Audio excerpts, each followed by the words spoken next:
کرتا ہوں اور ساری عزت و جلال کے لائق صرف اور صرف ایک ساتھ ہے، رب اس کے نام کے لیے زوردار تالی بجائیں۔ Praise God, hallelujah.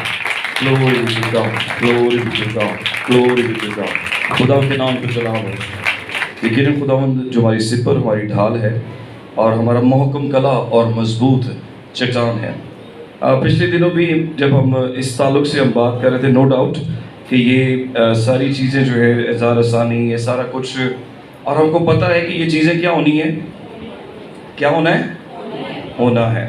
تو ہمیں اس چیز سے کوئی پریشان نہیں ہونا، لیکن ایک دوسرے کے لیے ہمیں دعا کرنی کہ خداوند ہمیں کیا کرے، اس میں ایمان کی مضبوطی دے، کیونکہ جب ایمان میں آپ مضبوط ہوں گے نا تو دنیا کی کوئی طاقت جو ہے آپ کو ہٹا نہیں سکتی، نہ حال کی چیزیں، نہ استقبال کی چیزیں، نہ تنگی، نہ کال، کیا کوئی ایسی چیز جو ہے آپ کو مسیح کی محبت سے جدا نہیں کر سکتی ہے۔ میں آج جو سلوگن آپ کے سامنے کل خدا کے فضل سے ہم نے اپنے کلیسا میں جو کورس جس کے بارے میں ہم بات کرتے تھے، کائروس، اس کا آغاز ہوا اور خدا کا شکر ہے کہ کافی لوگ اس میں پارٹیسپیٹ کر رہے ہیں، کچھ دوسرے چرچ سے بھی لوگ ہیں، تو خدا کا شکر ادا کرتے ہیں کہ اس کورس کو بڑا سکسیسفلی جو ہے وہ آغاز اس کا ہوا ہے۔ تو اس میں ایک ڈیفینیشن جو ہے وہ میں بھی دوبارہ اس کو ریوائز کیا اور مجھے بڑا میں ایکسائٹڈ ہوا اس بات کو سن کر۔ ہم میں سے کتنے اس لفظ سے واقف ہے، مشنری؟ سب کو نہیں پتا مشنری کیا ہوتا ہے؟ سمپل لفظوں میں ہر وہ شخص مشنری ہے جس کے پاس کیا ہوتا ہے، کوئی مشن ہوتا ہے۔ اور کل اس ڈیفینیشن میں تھوڑا سا اضافہ اس طرح سے ہوا، ہر وہ شخص جس کے پاس نجات کی خوشخبری ہے اور وہ اس خوشخبری کو کیا کرتا ہے، دوسروں کے ساتھ شیئر کرتا ہے، تو وہ کیا ہے، وہ کیا ہے؟ تو آپ اسے کتنے لوگ مشنری ہیں؟ ایسے ہاتھ نہیں کرنا، میں پہلے کہتا ہوں کہ میں ٹیچر ہوں، میں تو آپ ایک دوسرے سے پلیز بھائی بھائیوں سے کہیں کہ آپ خدا کے لیے مشنری ہیں، بہنیں بہنوں سے کہیں گے پریز گاڈ۔ اچھا، اس میں کوئی ہیزیٹیشن تو میرے خیال سے نہیں ہونی چاہیے کہ یار میں مشنری ہوں، لیکن دیکھیں جس کے پاس مسیح خداوند کا کیا ہے، مکاشفہ ہے، اور وہ اس مکاشفے کو اپنے تک نہیں رکھتا بلکہ کیا کرتا ہے، دوسروں تک شیئر کرتا ہے، وہ کیا ہے، مشنری ہے۔ اس کا مطلب ہے جو نہیں کر رہا تو پھر وہ مشنری نہیں ہے، اس نے اس توڑے کو جو خدا نے اس کو دیا ہے اس کو دبا دیا ہے۔ ہم اپنے آج کے سرمن کی طرف آگے بڑھتے ہیں۔ آج جو ٹاپک میں آپ کے ساتھ شیئر کرنا چاہتا ہوں وہ ہے خدا کے 5 مقاصد جو ہماری زندگی کے لیے ہیں، جو خدا چاہتا ہے کہ ہم اپنی زندگی میں کریں۔ 3 سوال اکثر ہمارے سامنے ہوتے ہیں کہ میں خداوند میں کیا ہوں، اور یہ بات ظاہر کرتی ہے کہ یہ میری آئیڈینٹی، میری شناخت ہے، اور اس بات کا پتہ ہونا بہت ضروری ہے کہ میں خداوند میں کیا ہوں اور میں نے خداوند کے لیے کیا کرنا ہے۔ یہ بات ظاہر کرتی ہے کہ میری زندگی کا مقصد کیا ہے۔ آنے والے دنوں میں خداوند کی مرضی ہوئی تو ہم ایک سیریز جو ہے وہ سٹارٹ کریں گے، اور اس میں بامقصد زندگی کے تعلق سے ہم سیکھیں گے کہ مسیحی طور پر ایک بامقصد زندگی ہم کیسے گزار سکتے ہیں، اور پھر تیسری چیز کہ آپ اس مقصد کو کب پورا کرنا چاہ رہے ہیں۔ بائبل مقدس میں ایک کریکٹر ہمیں نظر آتا ہے جس کا نام ہے حزقیہ۔ حزقیہ بادشاہ کے بارے میں جانتے ہیں سب لوگ؟ تو آپ اگر نہیں جانتے تو ضرور جا کے دوسری سلاطین اس کے 18ویں باب اور اس کی دوسری آیت سے 7ویں آیت تک پلیز اس کو گھر میں اس کے بارے میں پڑھیے گا۔ اور ایون حزقیہ کے بارے میں لکھا ہے کہ خدا نے اس کو بڑی برکت دی، اور جو کچھ خدا کی نظر میں ٹھیک تھا اس نے وہ کچھ کیا، اور اس کے بارے میں ایون لکھا ہے کہ اس جیسا بادشاہ نہ اس کے بعد ہوا اور نہ اس سے پہلے ہوا۔ Got it? کہ حزقیہ کیا تھا، ایک ایسا بادشاہ یہ 25 سال کی عمر میں جو ہے یہ بادشاہ بنا، اور خدا نے اس کو بڑی برکت دی۔ کیوں؟ اس نے وہ کچھ کیا جو کہ خدا نے یا خدا کی نظر میں کیا تھا، بھلا تھا۔ لیکن ایک وقت ایسا آیا کہ حزقیہ بادشاہ جو ہے، اور اس کے بارے میں آپ ضرور پڑھ سکتے ہیں یسایا نبی کا صحیفہ اس کا 38 باب اور اس کی پہلی آیت سے 5ویں آیت. میں پلیز ریکویسٹ کروں گا کہ ایک تو یہ ریکارڈڈ ویسے میسیج میں یوٹیوب پہ اپلوڈ بھی کر دیتا ہوں کہ پلیز لکھنے کی عادت جو ہے نا وہ ضرور ڈالیں، اور بائبل مقدس اپنے ساتھ ضرور آپ رکھا کریں. آپ دیکھ رہے ہیں کہ کس طرح سے یہ بہت بڑا اٹیک کس چیز پہ ہو رہا ہے، نہ صرف کلیسیا پر بلکہ ایک اور اٹیک بھی کیا ہو رہا ہے کہ یہ کلام مقدس ہم سے چھن جائے، اس کو جلایا جا رہا ہے، اس کو ختم کیا جا رہا ہے. لیکن جو کلام مقدس آپ کے دل کی تختیوں پر لکھا ہوگا اس کو کوئی مٹا سکے گا؟ Not at all. تو یسایا اس کا 38 باب اس کی پہلی آیت سے 5ویں آیت تک اس کے بارے میں آپ پڑھ سکتے ہیں کہ جب یسایا نبی نے اسے کہا کہ بھئی تیرے دن اب ختم ہو گئے ہیں، تو حزقیہ بادشاہ اس بات سے پریشان ہو گیا. ابھی وہ کچھ اور مزید خدا کے لیے کرنا چاہتا تھا، اور وہاں پہ ہم دیکھتے ہیں کہ حزقیہ بادشاہ دیوار کی طرف جو ہے وہ رخ کر کے اس نے کوئی بڑی دیر دعا کی. ایسا لکھا ہے زار زار رویا، لیکن بڑی لمبی دعا کی. وہاں پہ صرف 32 ورڈز 32 الفاظ کی دعا اس نے کی، اور خداوند کے سامنے اس نے یہ رکھا کہ خداوند میں تیری نظر میں کیسا آ رہا ہوں، میں نے ہر وہ کام کیا جو تیری نظر میں بھلا تھا. اونچے مقام اس نے ڈھا دیے اور ساری، اور پھر اس وجہ سے خدا نے اس کو کیا دی؟ پراسپیرٹی دی، اس کو برکت دی. لیکن حزقیہ اب جب بیمار پڑ گیا وہ مزید اور کچھ خدا کے لیے کرنا چاہ رہا تھا. اب ہم دیکھتے ہیں کہ حزقیہ جو ہے وہ خدا کے سامنے وہ سارا کچھ رکھتا ہے جو اس نے اپنی زندگی میں خدا کے لیے کیا تاکہ خدا اس کو مزید زندگی دے. اور ہم دیکھتے ہیں کہ 15 برس اس کی زندگی میں خدا نے اور بڑھا دی ہے. میں آج جو بات آپ کے سامنے رکھنا چاہتا ہوں کہ جب ہر ایک نیا دن خدا ہمیں دیتا ہے، ایک نئی زندگی ہمیں ملتی ہے، رات کو سوتے ہیں کوئی کنفرم نہیں ہوتا صبح اٹھنا ہے کہ نہیں اٹھنا، لیکن ہر ایک نیا دن جب خدا آپ کو دیتا ہے تو آپ کی کیا توقعات ہوتی ہیں، یا خدا آپ سے کیا ایکسپیکٹ کر رہا ہوتا ہے کہ آپ کریں گے؟ کیا خدا کبھی یہ سوچنا شروع کرتے کہ اس کی ماضی کی زندگی جو ہے وہ کیسی ہے، اور اس کو میں ایک نیا دن جو جب دے رہا ہوں تو یہ اس دن کو کیا کرے گا، کیسے گزارے گا؟ اب میری بات سمجھ رہے ہیں؟ ہر ایک نیا دن جو خدا آپ کو دیتا ہے، خدا سوچتا ہوگا اس کے بارے میں کہ بھی میں اس کو ایک نیا دن دے رہا ہوں. بھائی ابھی کہہ رہے تھے کہ ڈیفینیٹلی ہماری زندگی کے ایام خدا کے کلام میں، اس کی کتاب میں کیا ہے وہ لکھے گئے ہیں. اور جو خدا نیا دن ہمیں دیتا ہے، کیا ہم اس کو جیسے حزقیہ نے دعا کی اور وہ آلریڈی خدا کے کلام کے مطابق جو ہے وہ زندگی گزارا تھا، وہ وہی کچھ کر رہا تھا جو کہ خدا کی نظر میں کیا تھا، بھلا تھا.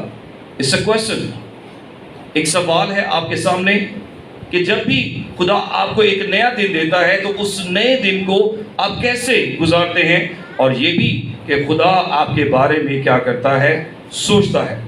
میرے ساتھ کلام مقدس میں سے نکالیے گا افسیوں اس کا 5واں باب اور اس کی 15ویں آیت سے 17ویں آیت تک ہم پڑھیں گے.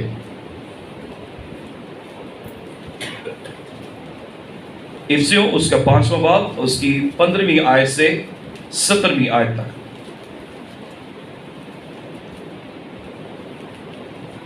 جی نکالی سب نے؟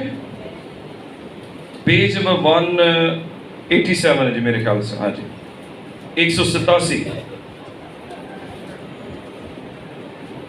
پہلی آیت لکھی ہے، پس غور سے دیکھو کہ کس طرح سے چلتے ہو. یہ ایسی بات جس پہ ہمیں کیا کرنا ہے، بڑا غور کرنا ہے، دھیان کرنا ہے کہ ہم کیسے چلتے ہیں. اور آگے کیا لکھا ہے؟ نادانوں کی طرح نہیں بلکہ داناؤں کی مانند، یعنی ایسے لوگ جو بڑی دانش مندی کے ساتھ، بڑی حکمت کے ساتھ اپنی کنڈکٹ کو کرتے ہیں، اپنے چال چلن کو وہ آپ دیکھیں مد نظر رکھتے ہیں کہ مجھے کس طرح سے چلنا ہے. وہ ہمیشہ اس بات پر غور کرتے رہتے ہیں. نادانوں کی طرح نہیں ہے بلکہ داناؤں کی مانند. پاسا بھی کہہ رہے تھے کہ کبوتر کی مانند کیا ہے، بولے، اور سانپ کی مانند ہوشیار. یہ عقل مندی ہے. کہ کس سچویشن میں ہمیں کس طرح سے کیا کرنا ہے، بیہیو کرنا ہے. تو کس کی طرح؟ کس کی طرح؟ اوئے ہوئے، پچھلے سال ہم نے بات سیکھی تھی ابھی، دناؤں کی مانند کہ نادانوں کی طرح؟ اوکے، دناؤں کی مانند. اور وقت کو کیا کرو، غنیمت جانو. یعنی اس کو آپ نے سمجھنا کہ یہ وقت جو ہے وہ بہت قیمتی ہے اور ہمیں اس کے بارے میں بہت زیادہ غور کرنا ہے. ٹھیک ہے، کیونکہ دن برے ہیں.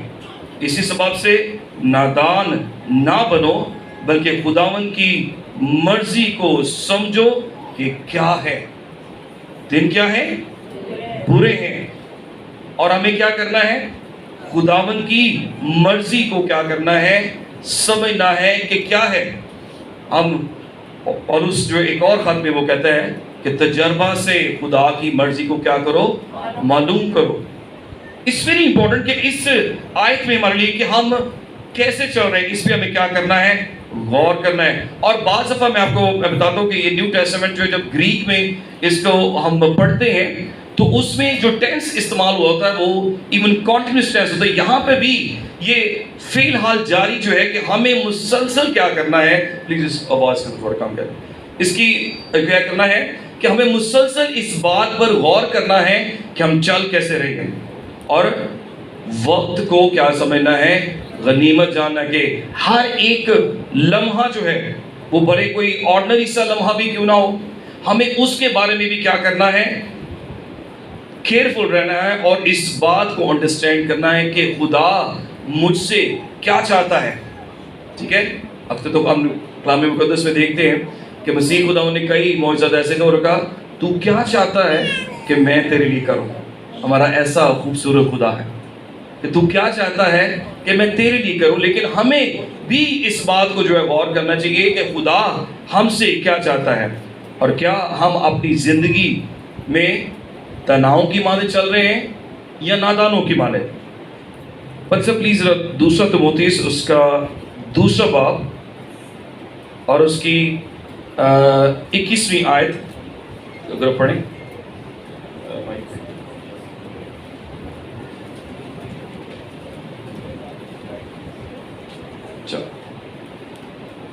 جی اگر دوسرا تموتھیوس اس کا دوسرا باب اور اس کی 21ویں آیت.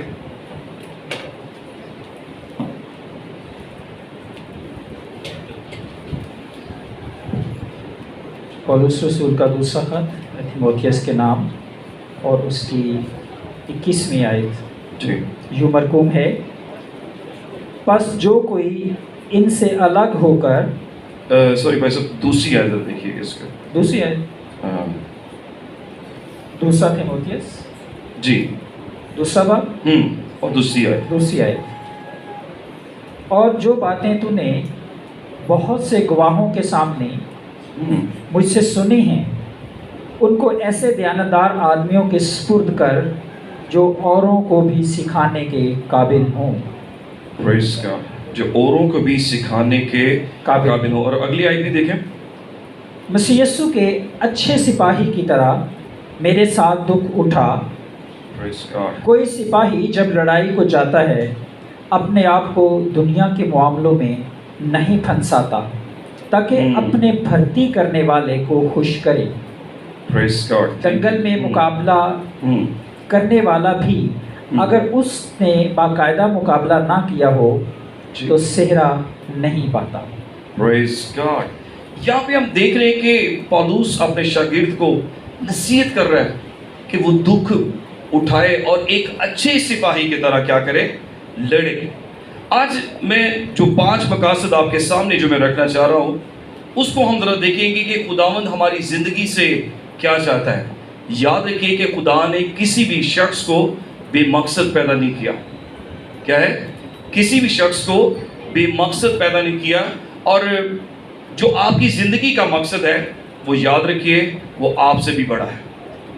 ہم یہ بات سمجھ رہے ہیں کہ آپ کی زندگی کا جو مقصد ہے وہ آپ سے بھی بڑا ہے کیونکہ وہ خدا نے ٹھہرایا ہے. ہم اس بات کو سمپل طور پہ اسے سمجھ سکتے ہیں. کیا جو چیز جس کو بنایا گیا ہو اپنے بنانے والے کو سوال کر سکتی ہے کہ تو نے مجھے کیوں بنایا؟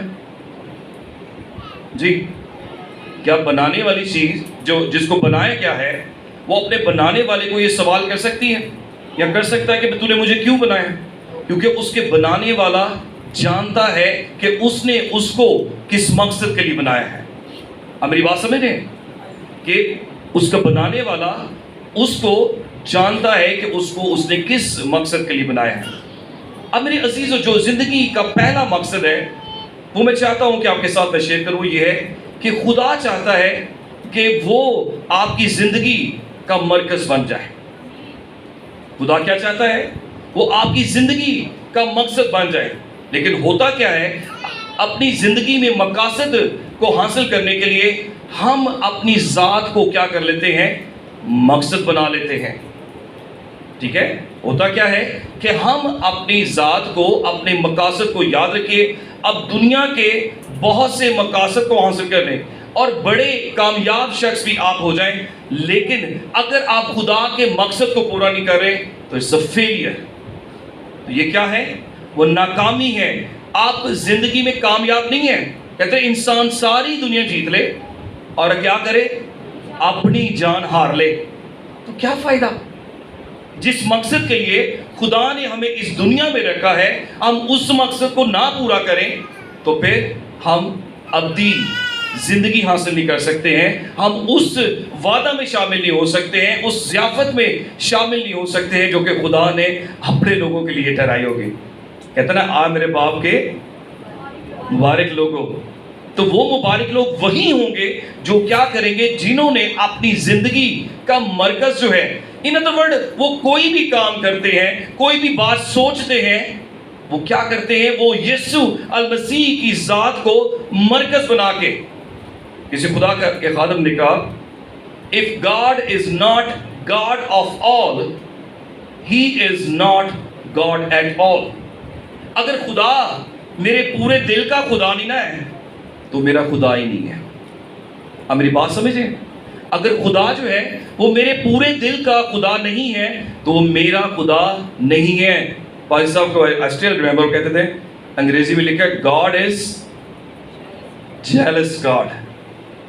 حاسد خدا ہے. خدا ایسوسیٹ نہیں چاہتا کہ اس کی محبت میں آپ کسی اور کو شامل کریں. یہ نہیں میں کہہ رہا ہوں کہ اپنے گھر والوں سے محبت نہ کریں، لیکن سب سے بڑھ کر ہمیں کیا کرنا ہے. اور ہم دیکھتے ہیں کہ متی کی انجیل اس کے 22ویں باب اور اس کی 37ویں اور 38ویں آیت میں مسیح خداوند نے اس بات کا خلاصہ کر دیا کہ ساری شریعت اسی بات میں پوری ہو جاتی ہے کہ اپنے خدا سے سارے دل، ساری جان اور ساری عقل سے محبت رکھ.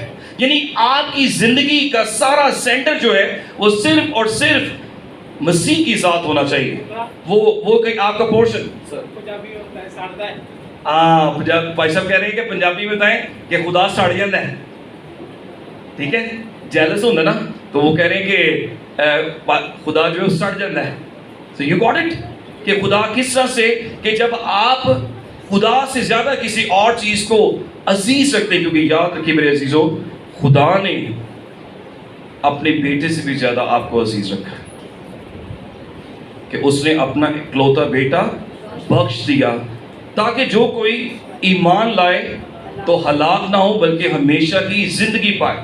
جب میں اس بات کو غور کر رہا تھا کہ خدا آپ کی زندگی کا مرکز بننا چاہتا ہے، تو اس چیز کو ہم اگر بیبلیکل پوائنٹ آف ویو میں اگر دیکھیں تو یہ بات کیا بن جاتی ہے؟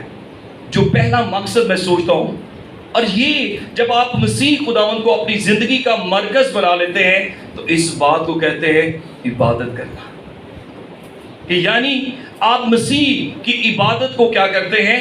اول درجہ دیتے ہیں. اور کل میں جب ایک کتاب پڑھ رہا تھا تو اس کتاب نے اور زیادہ مجھے اس بات سے ایکسائٹڈ کیا، اور وہ خدا کے خادم کہنے لگے ہر وہ چیز، غور کیجیے گا، ہر وہ چیز جو آپ خدا کو خوش کرنے کے لیے کرتے ہیں.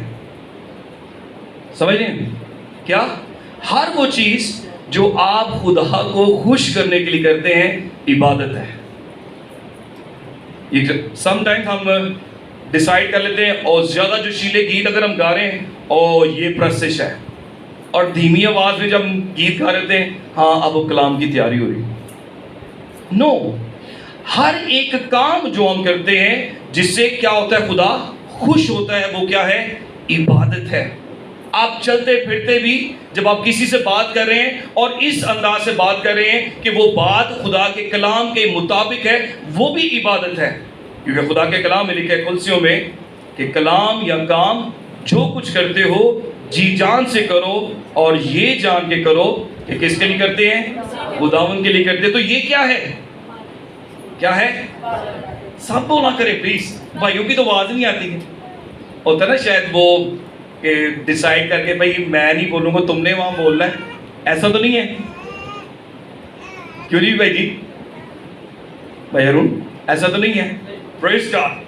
جی تو جو کچھ بھی ہم کرتے ہیں وہ کیا ہے؟ وہ خدا کی عبادت ہے، اور اس کا مقصد کیا ہے؟ خدا کو خوش کرنا. Very important.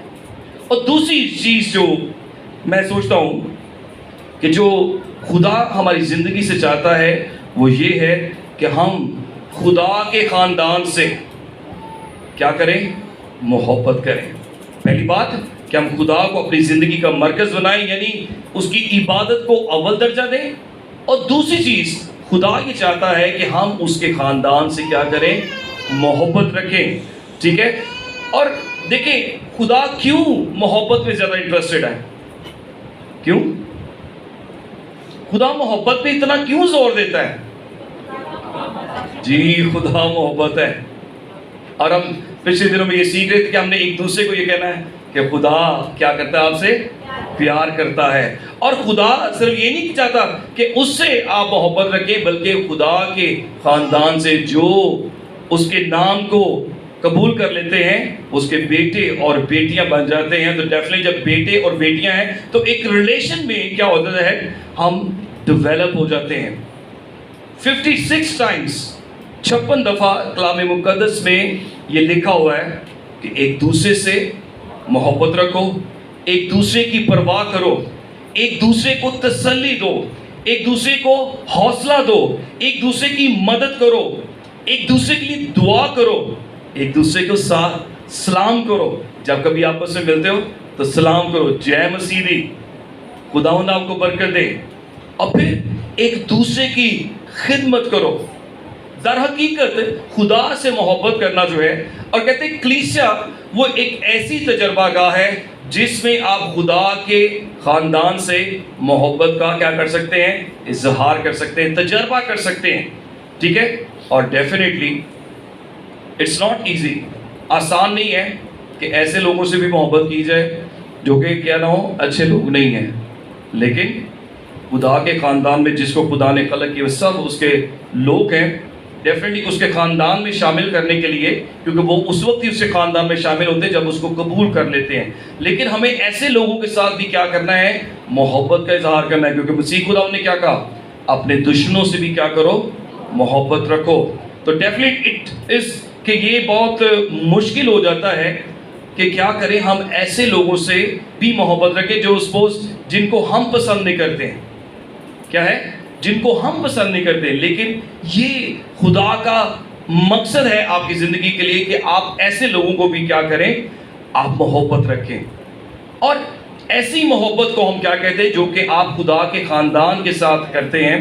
ابھی جیسے میں بتایا کہ 56 دفعہ یہ لکھا ہوگا ایک دوسرے کے لیے، ایک دوسرے کے لیے حوصلہ افزائی، دعا، اور آپ کہہ سکتے ہیں ان کے لیے خدمت کرنا جو ہے خدا کے کلام میں لکھا ہے. اور اس مقصد کو کہتے ہیں رفاقت. اب ہم یہاں پہ کس مقصد کے لیے ہوئے؟ رفاقت کے لیے، ایک دوسرے کی برکت کے لیے یہاں پہ اکٹھے ہوئے ہیں. تو دوسرا مقصد جو خدا جو ہے چاہتا ہے کہ ہم اپنی زندگی میں اپنائیں، رفاقت رکھیں ایک دوسرے کے لیے. یاد رکھیے میرے عزیزو، جب خدا نے انسان کو تخلیق کیا تھا، اکثر تو ویسے یہ بات جب نکاح وغیرہ ہوتا ہے تو اس پہ کہی جاتی ہے. کیا کہا جاتا ہے؟ انسان کا اوے میرے خدایا، کتنے لوگوں کو نکاح ہوئے ہوئے ہیں؟ اچھا شمار ہو گئے. جی انسان کا اکیلا رہنا اچھا نہیں ہے. اب یہ نہیں کہ بھائی جی وہ تو ہوا کے تعلق سے کہہ رہے ہیں، لیکن اگین آدمی کا اکیلا رہنا اچھا نہیں ہے. کیونکہ خدا چاہتا ہے کہ ہم کیا رہیں؟ رفاقت میں رہیں. اور ریسرچ یہ کہتی ہے کہ جو شخص آئسولیشن میں جی اکیلا رہنا چاہتا ہوں, میں دنیا کے ساتھ کوئی تعلق نہیں رکھنا چاہتا ہوں, I'm sorry to say definitely کہ کچھ وقت کے لیے آپ اپنے آپ کو سیپریٹ کر سکتے ہیں, لیکن اگر آپ خدا کے خاندان کے ساتھ آپ لنک نہیں رکھتے تو ریسرچ یہ کہتی ہے کہ آپ کے یعنی جو ہے وہ جلدی مرنے کے جو چانسز ہیں وہ 3 گنا بڑھ جاتے ہیں. کہ اگر آپ زیادہ اکیلا رہنا چاہتے ہیں تو آپ کے مرنے کے جو چانسز ہیں وہ 3 گنا بڑھ جاتے ہیں, اور 4 گنا چانسز یہ بڑھ جاتے ہیں کہ آپ کوئی ایموشنلی ڈسٹرب ہو جائیں. کہا جاتا ہے نا کہ خالی ذہن جو ہے وہ شیطان کا گھر ہے, ٹھیک ہے. تو ڈیفینیٹلی جب آپ بالکل سیپریٹ رہیں گے لوگوں کے ساتھ, خدا کے لوگوں کے ساتھ, آپ کو یاد ہے کہ پچھلے دنوں میں ہم نے سیکھا تھا کہ ایسے لوگوں کی رفاقت میں آ جائیں جو کہ آپ کو کیا کر سکیں, ری سٹارٹ کرنے میں, دوبارہ سے آغاز کرنے میں, انکریجمنٹ کے لیے آپ کی کیا کر سکیں, مدد کر سکیں. تو آپ دیکھ رہے کہ سائنس یہ کہہ رہی ہے کہ اس شخص کے امکانات 4 گنا بڑھ جائیں گے مینٹلی ڈسٹرب ہونے کے, 3 گنا کہ وہ جلدی مر جائے گا.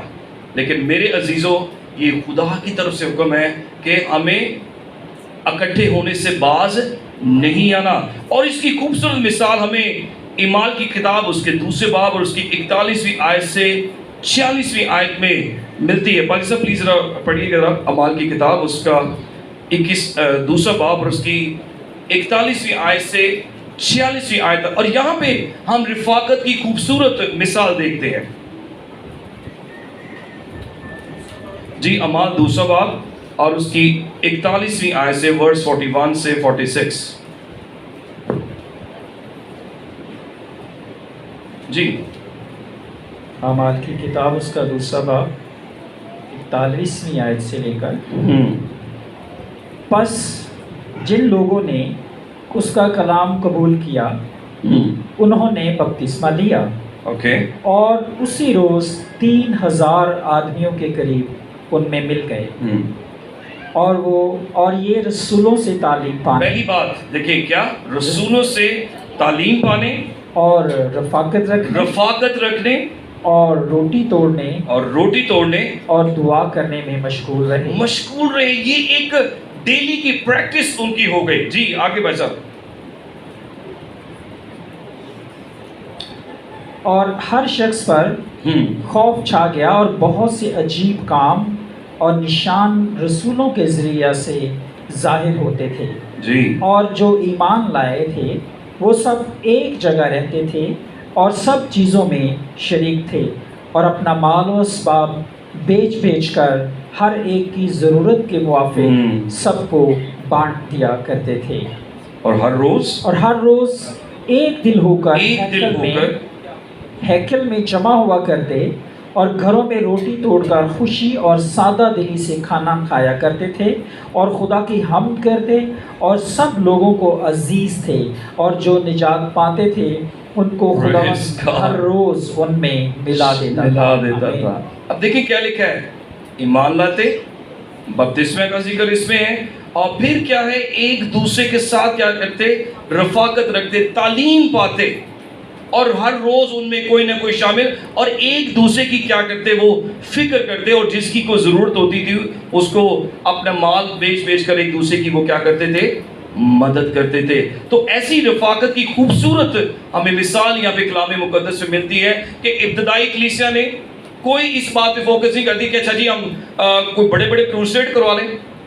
اس نے اس بات پہ فوکس کیا کہ ہمیں رفاقت رکھنی ہے, ہمیں تعلیم حاصل کرنی ہے, اور خدا کے خاندان میں اور بہت سے لوگوں کو کیا کرنا ہے, شامل کرنا ہے. میں اگین اسی بات پر آؤں گا, آپ کیا ہیں, بھول گئے ہیں؟ ہم نے کیا آج اپنے لیے ایک سلوگن, مشنری ہیں. تو مشنری کا کام کیا ہے کہ وہ رفاقت رکھ رہا ہے, دوسروں کے لیے حوصلہ افزا وہ بات کر رہے ہیں, وہ دوسروں کے لیے دعا کر رہے ہیں, اور مسیح کا پرچار وہ کر رہا ہے.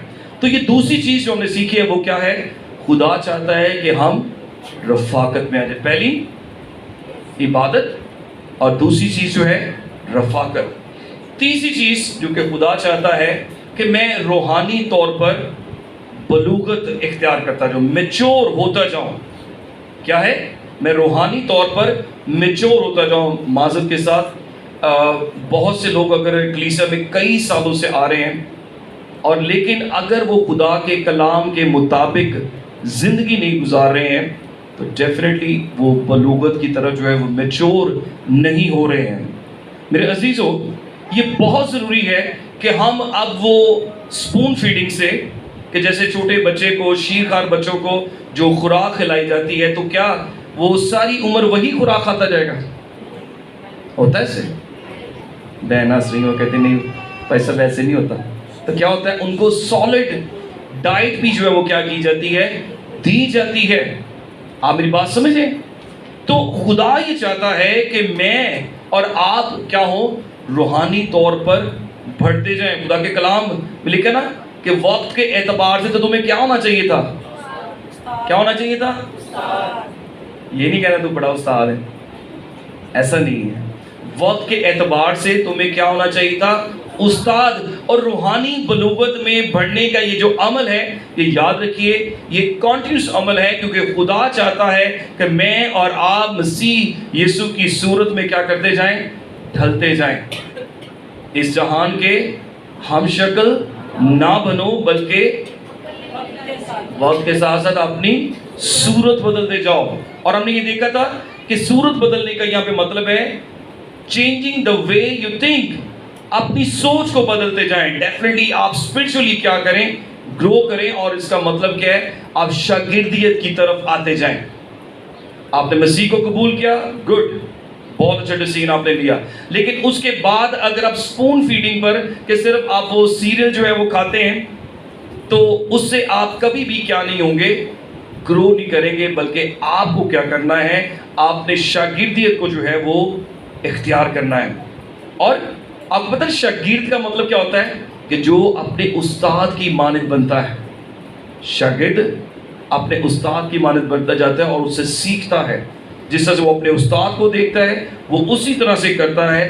کہا جاتا ہے کہ کبھی بھی زندگی میں سیکھنے کا عمل بند مت کریں، کیونکہ زندگی کبھی آپ کو سکھانا بند نہیں کرتی ہے. کیا ہے؟ کبھی بھی زندگی میں سیکھنے کے عمل کو ترک مت کریں، بند مت کریں، کیونکہ زندگی آپ کو سکھانے سے باز نہیں آتی ہے. Got it? تو مسیح خداوند کے ساتھ جب ہماری رفاقت ہوگی تو ہم مسلسل جب سیکھتے جائیں گے، اس کی صورت میں ڈھلتے جائیں گے. کیونکہ پالوس کیا کہتا ہے، میری مانند بنو کیونکہ میں مسیح کی مانند بنتا جاتا ہوں. اب میں زندہ نہ رہا بلکہ مسیح مجھ میں زندہ ہے. میرے عزیزو، یہ بہت امپورٹنٹ ہے کہ آپ ڈے بائی ڈے اپنی زندگی کو کیا کریں، اینالائز کریں کہ کیا میں مسیح کی صورت میں ڈھلتا جا رہا ہوں. اپنی زندگی کی ایویلیویشن آپ کو کرنی ہے. دین آپ کیا کریں گے، آپ بڑھتے جائیں گے. اور خدا کی بھی یہ مرضی ہے. خدا نہیں چاہتا کہ ہم بچے رہیں، کیونکہ ابھی ہم دیکھیں کیونکہ عبرانیوں کے خط اس کے 5ویں باب اس کی 12ویں میں یہ لکھا کہ وقت کے اعتبار سے تو تمہیں کیا ہونا چاہیے تھا، استاد ہونا چاہیے تھا. تو جیسے ہم اپنی جسمانی ضروریات کی فکر کرتے ہیں، ہمیں اپنی روحانی ضروریات کی بھی فکر کرنا چاہیے. بہت سمپل ہے کہ اگر آپ خوراک حاصل نہیں کرتے تو آپ کمزور ہوتے جاتے ہیں اور ایک وقت آتا ہے یو آر ڈیڈ. تو روحانی خوراک جو کہ آپ کو روحانی بلوغت کی طرف لے کے جاتی ہے، یہ خدا کا کلام. اگر اس سے آپ اپنے آپ کو فیڈ نہیں کرتے ہیں تو آپ خدا کے شاگرد نہیں بنتے. اور ان باتوں پر عمل کرنا ہے کہ ایک شاگرد نہ صرف سیکھتا ہے بلکہ کیا کرتا ہے، عمل بھی کرتا ہے. کہ محض کلام کے سننے والے نہیں بلکہ اس پر عمل کرنے والے بھی بنو. It's very important. چوتھی بات، خدا چاہتا ہے کہ جو کچھ اس نے مجھے دیا ہے میں اس سے کچھ کنٹریبیوٹ کروں. کیا کروں؟ اس سے کچھ کنٹریبیوٹ کروں. اور یاد رکھیے ہم میں سے ہر ایک کو خدا نے برکت دی ہے. آپ کو پتا کہ انسان کو تخلیق کرنے کے بعد خدا نے سب سے پہلا کام جو کیا کیا تھا، برکت دی تھی. تھینک یو بجی. اور کیا کہا تھا، پھلو بڑھو اور زمین کو معمورو محکوم کرو. خدا نے برکت دی تھی. Got it? کہ خدا نے ہم میں سے ہر ایک کو برکت دے رکھی ہے اور کوئی اس بات کو ڈینائی نہیں کر سکتا کہ مجھے خدا نے برکت دی ہے. سب سے بڑی برکت کہ آپ اس کی حضوری میں یہاں پہ موجود ہیں اور زندگی کی سانسیں آپ لے رہے ہیں. یہ خدا کی برکت ہے. خدا کی مرضی تھی کہ ہم یہاں پہ موجود ہوتے اور ہم اس کے نام کو عزت جلال افضلگی دیتے. اور میرے عزیزو، خدا کا بندہ داؤد یہ کہتا ہے کہ خدا جو برکتیں تو نے مجھے دی ہیں اس کے عوض میں تجھے کیا دے سکتا ہوں؟ سارا کچھ تو خداوند تیرا ہے، میں تجھے کیا دے سکتا ہوں؟ اور ہم کنٹریبیوٹ کیسے کر سکتے ہیں؟ ابھی ہم نے دیکھا شاگردیت کا عمل، اور یہ جو عمل میں چاہتا ہوں جو کہ چوتھا جو مقصد ہے وہ ہے خدمت. ایک دوسرے کی خدمت کرنا. دیکھیں ہم خدا کی عبادت کر سکتے ہیں، ٹھیک ہے، ہم اس کے دوسری بات ہم نے کیا سیکھی تھی؟ رفاقت ہم نے سیکھی تھی. تیسری بات ہم نے سیکھی ہے شاگردیت. اب چوتھی بات جو ہے وہ ہے خدمت کرنا خدا کی. اب خدا ڈیفینیٹلی ہم نے خدا کو دیکھا تو نہیں ہے، لیکن ہم خدا کی خدمت کیسے کر سکتے ہیں؟ جب ہم ایک دوسرے کی خدمت کرتے ہیں، ایک دوسرے کی کیئر کرتے ہیں، اور یہ ہمارا کنٹریبیوشن ہوگا کہ جو خدا ہمیں برکت دیتا ہے اس برکت کے وسیلہ سے ہم دوسروں کے لیے کیا بنتے ہیں؟ باعث برکت بنتے ہیں. خدا جو ہمیں برکت دیتا ہے ہم دوسروں کے لیے باعث برکت بنتے ہیں. میرے عزیزو، اب ضروری نہیں کہ خدمت جو یہاں پہ سپوز جو پادری صاحب آ کے جو خدمت کرتے ہیں، یہاں پہ پلپٹ پہ کھڑے ہوتے ہیں، ہاتھ میں بائبل پکڑی ہوتی ہے، کہ صرف وہی شخص خدمت کر سکتا ہے. خدمت آپ کسی کی انکریجمنٹ کے لیے بھی خدمت کر سکتے ہیں. اگر کسی کی زندگی میں انویسٹ کرنا چاہتے ہیں یہ بھی خدمت ہو سکتی ہے. کل ہی ہم اس طور پہ سیکھ رہے تھے کہ مشن کے تعلق سے کہ جنگ میں لڑنے کے لیے سب لوگ جو ہے کیا صف اول میں جا کے لڑتے ہیں؟ وار فرنٹ میں جا کے سب لوگ نہیں لڑتے. کچھ لوگ پیچھے ہوتے ہیں، کچھ لوگ کوئی سپلائی پرووائڈ کر رہے ہوتے ہیں، کچھ لوگ فائنینشلی ہیلپ کر رہے ہوتے ہیں. یہ سب کیا ہوتے ہیں؟ اس مشن کا کیا ہوتے ہیں؟ حصہ ہوتے ہیں. تو میرے عزیزو، یہ جو بات ہے کہ خدا نے جو مجھے برکت دی ہے اس برکت کو، اس پوٹینشل کو میں کیا کر سکوں؟ دوسروں کی برکت کے لیے، دوسروں کی خدمت کے لیے استعمال کروں. یاد رکھیے خدا کی خدمت کرنا اور دوسروں کی خدمت کرنے کے لیے جو لفظ استعمال ہوا ہے وہ سیم ورڈ ہے. اٹ مینس کہ وہ خدمت جو ہم خداوند کے نام پر خداوند کے لیے دوسروں کی کرتے ہیں وہ وہی خدمت ہے. جیسے میں یہاں پہ کھڑا ہو کے یا پادری صاحب یا اور لوگ آپ کو خدا کے نام کی خدمت کرتے ہیں، ورشپ کرتے ہیں، تو یہ بھی کیا ہے؟ اس خدمت کا حصہ ہے. اور خدا چاہتا ہے کہ آپ کیا کریں؟ کہ کچھ ریٹرن کریں، کنٹریبیوٹ کریں. میں ہمیشہ اس بات سے ایکسائٹڈ ہوتا ہوں اس خدا کے خادم کے اس الفاظ کے، جان لیگ، اور اگین یہ اسی کورس میں جو ہے ہم پڑھتے ہیں. تو وہ کہتے ہیں میں خداوند کا شکر ادا کرتا ہوں کہ خدا نے مجھے اپنے بڑے منصوبے یعنی اپنے مشن کا حصہ بنایا ہے. کیا بنایا ہے؟ مجھے اپنے مشن کا حصہ بنایا ہے کہ میں کچھ نہ کچھ اس پہ کنٹریبیوٹ کر سکوں. خدا یہ خدمت جو ہے وہ فرشتوں کو بھی سونپ سکتا تھا، لیکن خدا نے اگر یہ خدمت مجھے اور آپ کو دی ہے تو ہمیں کتنا زیادہ کیا ہونا چاہیے؟ اس کے لیے تھینک فل ہونا چاہیے. جیسے خدا کو بندہ داؤد یہ کہہ رہا ہے کہ خدا جو تو نے مجھے نعمتیں دی ہیں اس کے عوض میں کیا کروں. تو آپ سمجھ رہے ہیں کہ خدا چاہتا ہے ہم جو چوتھا مقصد ہے وہ کیا کریں؟ خدمت کریں. نہ صرف کلیسیا میں بلکہ کلیسیا کے بعد بھی جس جگہ پہ ہم کام کرتے ہیں، کلام یا کام جو کچھ کرتے ہو کیسے کرو؟ پہلی بات جی جان سے، سستی سے نہیں. اچھا بھائی جی خدا نے مجھے کہا تھا میں آپ کی مدد کروں، وہ کہے کہ لگ رہا ہے کہ مجبور ہے بندہ. ہاں ایسا نہیں ہے، جی جان سے کرو. اور یہ جان کے یعنی یہ انٹینشن ہونی چاہیے کہ یہ جو میں خدمت کر رہا ہوں یہ خداوند کی خدمت کر رہا ہوں. کلام مقدس میں بڑے واضح طور پہ لکھا ہے کہ اگر تو خدا سے محبت کا دعویٰ کرتا ہے اور اپنے بھائی سے نفرت کرتا ہے تو کیا ہے؟ کیا ہے؟ نہیں پتا کسی کو، نہیں نا کلام مقدس پڑھتے ہیں. جھوٹا ہے. کیا ہے؟ تو جھوٹا ہے. اگر تو کلیم کرتا ہے، دعویٰ کرتا ہے میں خدا سے محبت کرتا ہوں. اب یہاں پہ صرف بھائی کا نہیں، اگر اپنے پڑوسی سے بھی آپ محبت نہیں رکھتے ہیں، ٹھیک ہے، تو آپ کیا ہیں؟ یا وہ شخص کیا ہے؟ جھوٹا ہے. کیونکہ خدا جس کو دیکھا نہیں اس کے ساتھ محبت کا دعویٰ کر رہا ہے. اور ہمارے ارد گرد جو لوگ ہیں، ہمارے بہن بھائی، ہمارے ریلیٹیوز، ہمارے نیبرز، اگر ان سے ہم محبت نہیں رکھتے تو ہم جھوٹے ہیں. ہم میری بات سمجھ رہے ہیں؟ تو یہ چوتھا مقصد کیا ہے؟ ہمیں کیا کرنی ہے؟